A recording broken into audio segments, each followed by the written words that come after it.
एक दिन गौतम बुद्ध अपने शिष्यों के साथ एकदम शांत बैठे हुए थे।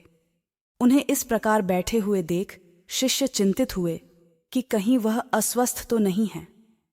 एक शिष्य ने उनसे पूछा कि आज वह मौन क्यों बैठे हैं, क्या शिष्यों से कोई गलती हो गई है?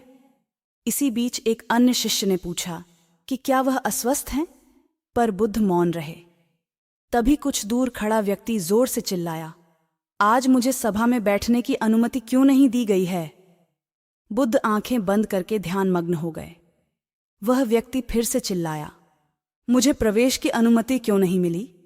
इसी बीच एक उदार शिष्य ने उसका पक्ष लेते हुए कहा कि उसे सभा में आने की अनुमति प्रदान की जाए।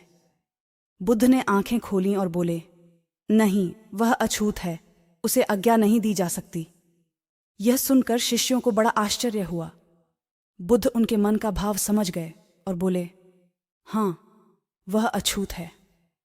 इस पर कई शिष्य बोले, हमारे आश्रम में जात पात का कोई भेद ही नहीं, फिर वह अछूत कैसे हो गया?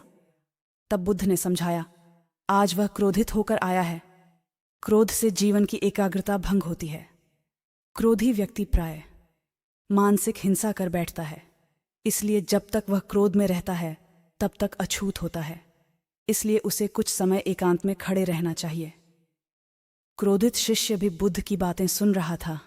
पश्चाताप की अग्नि में तपकर वह समझ चुका था कि अहिंसा ही मनुष्य का महान कर्तव्य व परम धर्म है। वह बुद्ध के चरणों में गिर पड़ा और कभी क्रोध न करने का प्रण लिया। क्रोध के कारण व्यक्ति अनर्थ कर बैठता है और पश्चाताप उसे बाद में होता है, जिसका कोई लाभ नहीं मिलता। इसीलिए हमें क्रोध नहीं करना चाहिए। असल मायने में क्रोधित व्यक्ति अछूत हो जाता है और उसे अकेला छोड़ देना चाहिए। क्रोध करने से तन, मन और धन